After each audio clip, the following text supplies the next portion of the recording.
students, I am Soni and today we are study about plant reproduction of class 5th science book.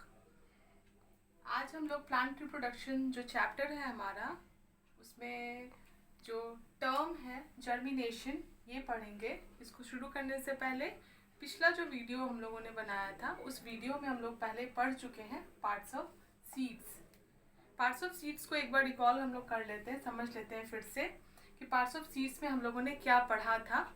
Parts of seeds में हम लोगों ने पढ़ा था कि सीड्स के कितने पार्ट्स हैं और उन पार्ट्स का यूज़ क्या क्या है। जैसे सीड्स का जो आउटर कवर होता है उसको हम लोग सीड कोट बोलते हैं।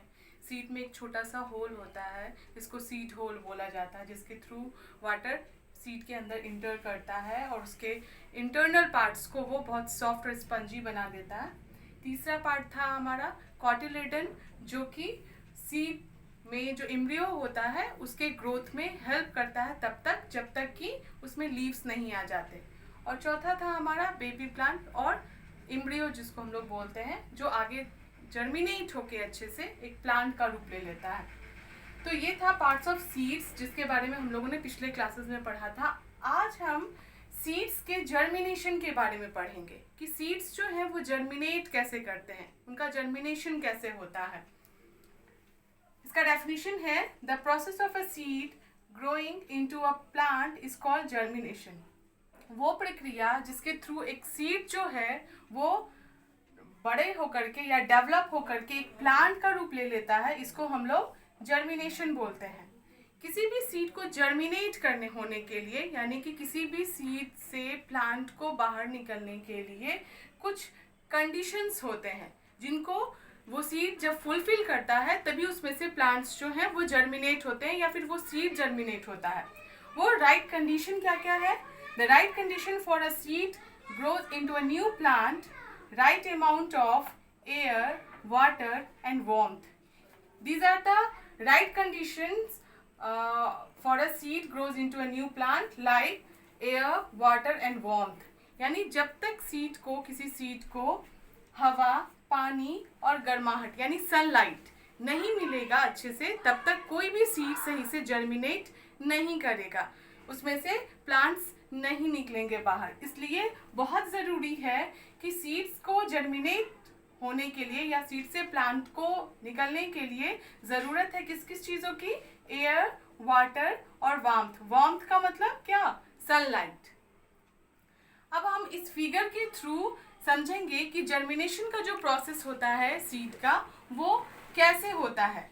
सबसे पहला तो ज़रूरत है किसी भी सीड को जर्मिनेट करने के लिए या फिर किसी भी सीड से प्लांट को निकले अच्छे से, इसके लिए ज़रूरत है कि सीड भी अच्छे क्वालिटी का मतलब उसको किसी कीड़े ने नहीं खाया हो, वो खराब ना हो, सड़ा हुआ ना हो, ये भी बहुत ज़रूरी होता है।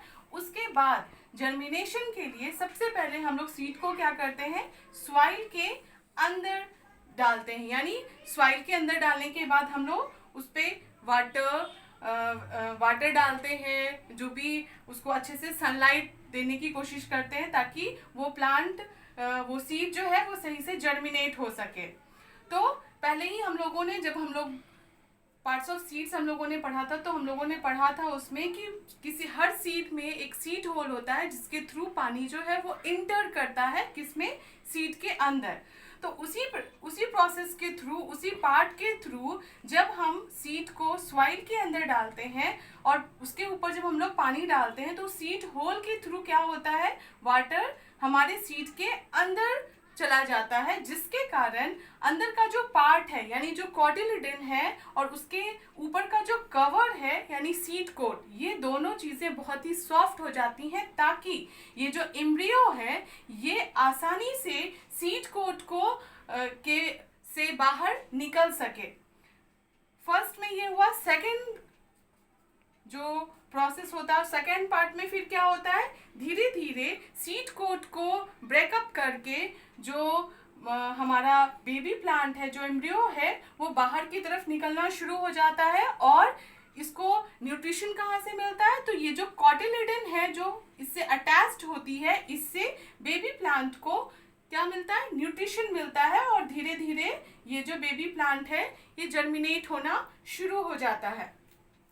और कुछ समय के बाद फिर हम क्या देखते हैं कि इस बेबी प्लांट में धीरे धीरे रूट और शूट ये दोनों चीजें निकलनी शुरू हो जाती हैं और ये जो आपका हमारा जो कॉटिलेडन था ये धीरे धीरे श्रिंक होने लगता है, यानी सिकुड़ने लगता है, क्योंकि इसका न्यूट्रिशन जो है वो धीरे धीरे एब्जॉर्ब होने लगता है एम्ब्रियो के थ्रू। और लास्ट में लीव्स निकलने के बाद ये जो कॉटिलेडन है ये पूरी तरह से श्रिंक होकर के प्लांट से अलग हो जाता है, यानी डिसअपियर हो जाता है। और प्लांट्स में क्योंकि ये जो हमारा बेबी प्लांट था इसमें छोटे छोटे लीव्स आ गए हैं और इस लीव्स के थ्रू प्लांट ने खुद का फूड मेक करना शुरू कर दिया है और रूट्स के थ्रू ये जो बेबी प्लांट है ये वाटर को एब्जॉर्ब करना शुरू कर देता है, जिसके थ्रू प्लांट्स अब पूरी तरह से जर्मिनेट होकर के ये फोटोसिंथेसिस प्रोसेस इसमें शुरू हो जाता है। तो इस फिगर के थ्रू हम बहुत ही अच्छे से और आसानी से जर्मिनेशन प्रोसेस को हम लोगों को समझ में आ गया होगा। इसलिए जब भी हम किसी सीड को लगाते हैं तो ये बहुत ज़रूरी होता है कि हम उसको अच्छे से देखभाल करें, उसको प्रॉपर वे में पानी दें और ऐसे एरिया में लगाएं जहाँ पे सनलाइट अच्छे से मिल रही हो। ये तो हो गई जर्मिनेशन की बात। अब हम सीड्स के ही बारे में एक और पॉइंट है जिसको हम लोग बोलते हैं डिस्पर्सल। डिस्पर्सल का मतलब होता है छिड़काव करना या फिर बहुत दूर दूर बिखेर देना। तो डिस्पर्सल जो प्रोसेस है ये भी डिफरेंट पार्ट्स में डिवाइडेड है। कैसे? तो सबसे पहले डिस्पर्सल का जो डेफिनेशन है वो हम समझेंगे। Scattering of seeds away from the mother plant is called seed dispersal. सबसे पहले ये जान लेते हैं सीड डिस्पर्सल होता क्या है। यानी मदर प्लांट, जिस प्लांट का वो सीड है उस मदर प्लांट से सीड्स को दूर लगाना ही डिस्पर्सल कहलाता है। दूसरी बात, ये डिस्पर्सल ज़रूरी क्यों है? ज़रूरी इसलिए है क्योंकि अगर हम सारे सीड्स को, यानी मैंगो प्लांट ही है एग्जाम्पल के लिए, उसके सारे मैंगोज के सीड्स को अगर हम मैंगो प्लांट के आसपास लगा देते हैं तो क्या होगा? सारे सीड्स को हम लोगों ने पहले ही पढ़ा कि जर्मिनेट होने के लिए एयर, वाटर और वार्मथ, ये तीनों की बहुत ज़्यादा ज़रूरत होती है और ये तीनों कंडीशन जब तक फुलफिल नहीं होंगे कोई भी सीड जर्मिनेट नहीं करेगा। इसलिए जर्मिनेशन के लिए ये तीनों कंडीशन फुलफिल होने बहुत ज़रूरी है। तो इसके लिए जब हम सारे सीड्स को, जितने भी मैंगो प्लांट के जो सीड्स हैं उनको अगर हम मैंगो प्लांट के आसपास लगा देते हैं तो वहाँ पे स्पेस उतना ज़्यादा नहीं मिल पाएगा हर एक सीड को कि वो सही से जर्मिनेट करे और इस कारण से सारे सीड्स एक दूसरे से एयर, वाटर और वार्मथ इन चीज़ों के लिए क्या होने लगेगा, उन लोगों को सही से प्रॉपर वे में ये तीनों चीज़ें नहीं मिलेंगी, जिस कारण से सारे सीड्स सही से जर्मिनेट नहीं हो पाएंगे। इस कारण से डिस्पर्सल बहुत ज़्यादा इम्पॉर्टेंट है किसी भी सीड के जर्मिनेशन के लिए। अगर हम सीड्स को डिस्पर्स कर देते हैं, बहुत दूर दूर लगाते हैं, तो आप देखिएगा सारे सीड्स अच्छे से जर्मिनेट होंगे।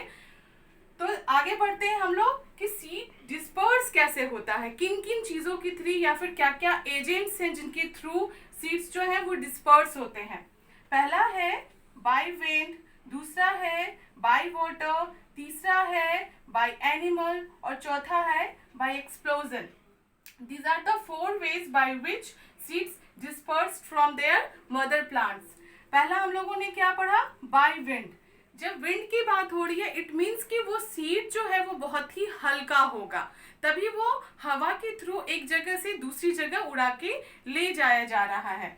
यानी वैसे सीड्स जिनका वजन बहुत ही हल्का होता है। दूसरा, ऐसे सीड्स में विंग लाइक स्ट्रक्चर्स होते हैं। यानी आप जब सीड्स देखेंगे, बहुत सारे सीड्स को आप लोगों ने देखा होगा जिसमें कुछ इस तरीके का स्ट्रक्चर होता है, जिसके कारण वो एज अ पैरासूट की तरह काम करता है सीड के लिए और आसानी से हवा के थ्रू एक जगह से दूसरी जगह उड़ा करके ले जाया जाता है। और ये सीड जब भी मिट्टी के कांटेक्ट में, सॉइल के कांटेक्ट में आती हैं और इनको जब सारे कंडीशंस फुलफिल हो जाते हैं, यानी एयर, वाटर और वार्मथ सही से मिल जाता है, तो ये सीड जहाँ भी गिरते हैं वहाँ पे वो जर्मिनेट हो जाते हैं। दूसरा है, एग्जाम्पल के लिए है, इस बाय विंड के थ्रू जो भी सीड्स डिस्पर्स होते हैं, उसका एक एग्जाम्पल है आपका ऑर्चिड। दूसरा है आपका बाय वाटर के थ्रू वैसे प्लांट्स सीड्स डिस्पर्स होते हैं जो पानी के किनारे ज़्यादा होते हैं या पानी में होते हैं, जैसे कोकोनट प्लांट आप ज़्यादातर देखते होंगे कि नदियों समुद्र के किनारे या नदियों के किनारे ही कोकोनट ट्रीज जो हैं वो ज़्यादातर पाई जाती हैं। या फिर लोटस, ये डिस्पर्स पानी से ही क्यों होते हैं? क्योंकि ये जो कोकोनट प्लांट होते हैं, इनका जो ऊपर का स्ट्रक्चर होता है वो फाइबरस होता है, यानी अंदर से ये खोखले होते हैं, ऊपर से जो इनका स्ट्रक्चर होता है वो फाइबर होने के कारण बहुत ही हल्का होता है और ये आसानी से वाटर में फ्लोट कर जाता है। इस कारण से फ्लोट करके वो किनारे पे किसी भी किनारे पे जाकर के आसानी से ये जर्मिनेट कर जाते हैं। तीसरा है बाय एनिमल्स के थ्रू भी बहुत सारे सीड्स डिस्पर्स होते हैं, जैसे कि बहुत सारे एनिमल्स हैं, बर्ड्स हैं जो किसी फ्रूट को खा लेते हैं और उनका सीड उनके माउथ में लगा रह जाता है, तो वो जब वहाँ से कहीं और जाते हैं तो उनके माउथ से या बॉडी पे वो सीड अगर चिपका रह गया तो वो वहाँ पे डिस्पर्स हो जाता है दूसरे जगह जाके। एग्जाम्पल के लिए जामुन, एप्पल, ये सारे हो गए।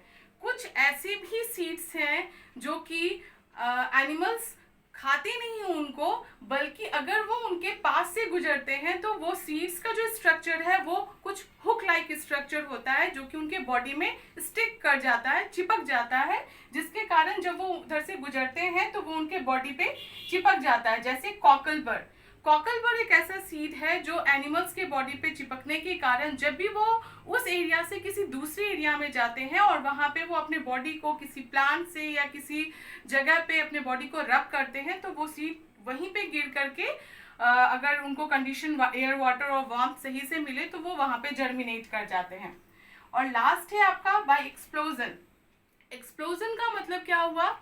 मतलब खुद से फटना, यानी बहुत सारे सीड्स को आप देखते होंगे, जैसे कि मूंग दाल का ही सीड आप ले लीजिए, अगर आप उनको बहुत टाइम के लिए प्लांट में ही छोड़ देते हैं तो उनका जो ऊपर का कवर होता है वो अपने आप ही सूख करके फट जाता है और इतनी तेजी से वो फटता है कि उनके अंदर के जो सीड्स होते हैं वो बहुत दूर जा करके गिरते हैं।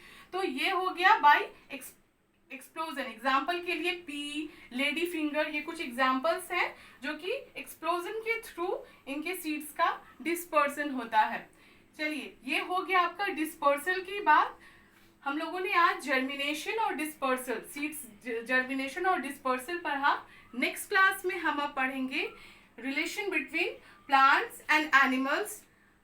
तो आज के लिए इतना ही रहने देते हैं, अब हम लोग मिलेंगे नेक्स्ट वीडियो में। तब तक के लिए बाय बाय।